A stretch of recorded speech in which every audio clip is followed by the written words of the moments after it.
Boxing. Please watch Mr. Heavyweight Boxing today. Heavyweight boxing fans, what's the deal? So I see a very interesting article here on Boxing Scene, man. Good article, very informative. Some of this information I did not know, so I'm gonna pass it along to you heavyweight fans, and mainly you Izu Ugonoh fans out there. Now this is Boxing Scene, so I will leave the article in the description box, and like always on my channel, you can click it, read it, and come to your own surmise. Now the article is written by Bryce Wilson. Okay. Now, according to this article, first we know that Ugonoh was set to fight Gregory Tony. It will be for an IBF Mediterranean title, a minor title. Gregory Tony, if you remember, is the first guy to beat Carlos Takam in a really good fight. Fight's on YouTube. You can check it out. Now, originally, Ugonoh and his team had entered discussions and negotiations with another Polish contender, Andrzej Wawrzyk, who just won on the undercard of the Usyk Glowaski card. Got a stoppage win over Sosnowski. I did a post-fight video on that fight.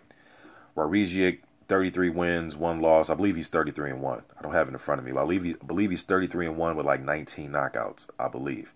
But his only loss was to Alexander Povetkin in crushing fashion. But that's his only loss, you know. But rather than that, he has got some decent wins on his resume, okay? So they wanted to fight Wawrzyk late 2016. And despite the experience by Wawrzyk, they were willing to take that that chance and put Ugonoh in there. And I think that's a winnable fight for Izu Ugonoh. Okay. Then when those negotiations stalled and they fell through, Wawrzyk was put in a situation where they're going to put him in the ring with Mariusz Wach.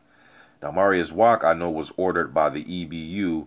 They ordered a fight between Pulev and Wach. Okay, Wach last fight was against what's the guy's name? Marcelo Nascimento. Okay, so when Wawrzyk, the negotiations with Ugonoh fell through for late this year, he went into negotiations with Wach, another Polish fighter, in a Polish showdown.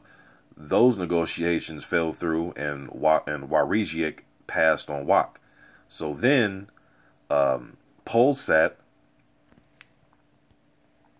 which is a Polish broadcaster, they said, well, the hell with it, man. We're just going to put Wach with Ugonoh and make that fight. You know, since Wawrzyk didn't want Ugonoh and he didn't want Wach for whatever reason, let's just put Wach and Ugonoh in there. Now, according to Ugonoh or his team, the money that was being offered to them from the Wach side and just for that fight, they felt as if that it was something that they were not going to fight for. They say that it was really low, insulted by the offer, pretty much. You know, so that fight's not taking place with Wach. I'm not sure how much he was offered, but I think that fight is winnable, man. And I know a lot of fans out there, and they're not, you know, they're not big on the take the short money this one time to, you know, get the that other fighter's clout. You know, if you beat Wach, you take his clout. You know what I mean? Then we can look for the bigger paydays after that fight. You know, some fans don't look at it like that, but I don't think you, well, again, this is just me as a fan.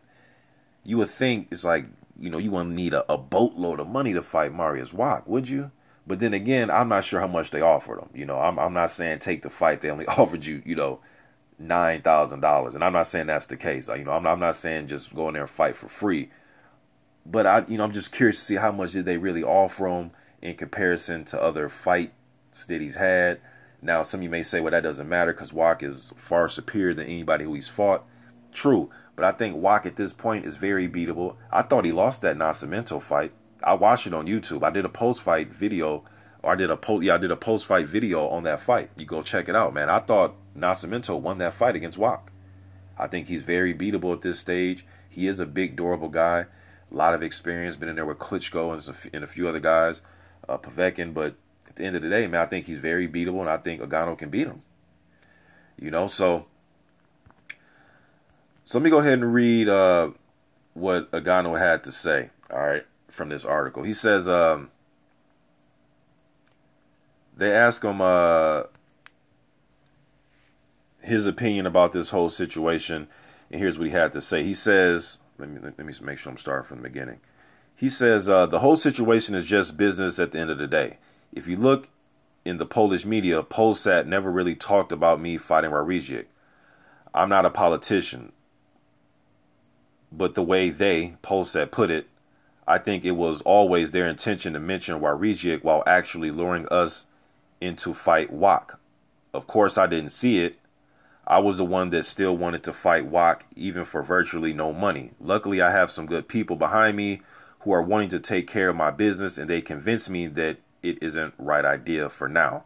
So, okay, now according to this, Ugonoh wanted to fight Wach. He was agreeing with me, and I didn't read this article yet, man. I just seen the title, pretty much caught the gist of it, and I just pressed record on my iPhone. So, now he's saying that he wanted to do it. He was, he was right with my idea of fighting Wach. You know what I mean? Just fighting him anyways and just take that clout from him and, add to your resume, okay? But I guess the people around him felt as if, hey, the money's not right, the business is not right, you shouldn't do this. So it's good that he has people around him that are in his best interest financially, but that'd have been a good name on his resume, man, okay? Now, they ask him, he says, agreed. Listen, if the fight with Wach was for a #1 position with an organization, or if Wach was a world champion, then for the amount of money they were offering, you take the risk, as the reward is so great and will put me in a great position. Now, if neither of those outcomes are on offer, then at least the money has to be right. But unfortunately, the offer from Polsat was none of those things. Okay. Then he goes on to say, I want the fights that see me get tested. As a fighter, I'm ambitious. I feel good in training and sparring. I don't understand the politics, and it can be frustrating. All right. Then he says some other stuff here. I'm going to leave this article in the description box, but he will be in the ring October 1st on the Joseph Parker undercard facing Gregory Toney.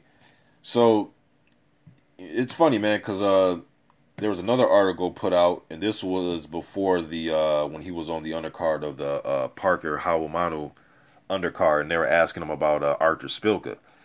And around that time, he was saying that he's not really ready for Artur Szpilka right now. He said he would fight him, but he's not ready. He thinks that they're at two different ends of their career, which I just thought was a bunch of talk, man. It's like Artur Szpilka was still somebody that would look good on your resume. Even after his knockout losses to Jennings and Wilder, he's still formidable. He's still in shape.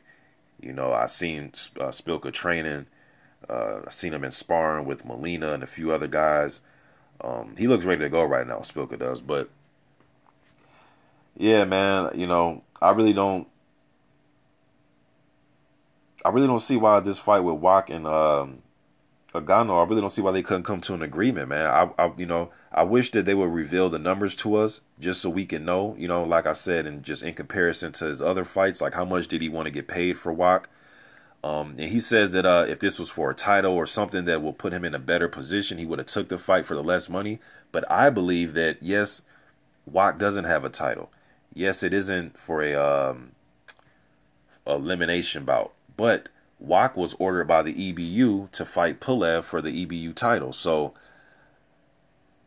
I still think beating Wach and having him on your resume by the end of 2016 is worth it. But then again, I have to see what the money was. But if he was willing to fight Wach, if he had a title, that's two different things, though. I mean, of course, you'll take the opportunity then because then you get the title. But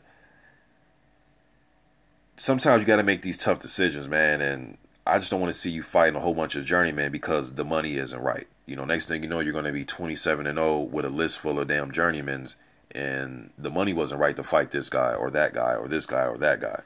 You know what I'm saying? So, but either of those fights would be good fights. And I've already brung these fights up. That's why it's funny to me reading this article because it's like, man, I've always said that Ugonoh should fight Wawrzyk, Wach, Krzysztof Zimnoch. He came back and got a victory after his knockout loss that he suffered. Artur Szpilka. I've been throwing these names out, man. So I'm just waiting for a Polish showdown with Izu Ugonoh and fill in the blank, whoever.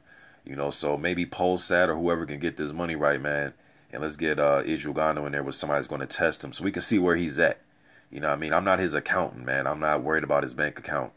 You know, I guess that's greedy of me as a fan, but I just want to see guys in there with, you know, in good fights, man. I really want to see where this kid's at against somebody like a Mariusz Wach or Andrzej Wawrzyk, somebody that's coming to win with a great record, that has experience, that has been in there with guys on a higher level than Izu Ugonoh.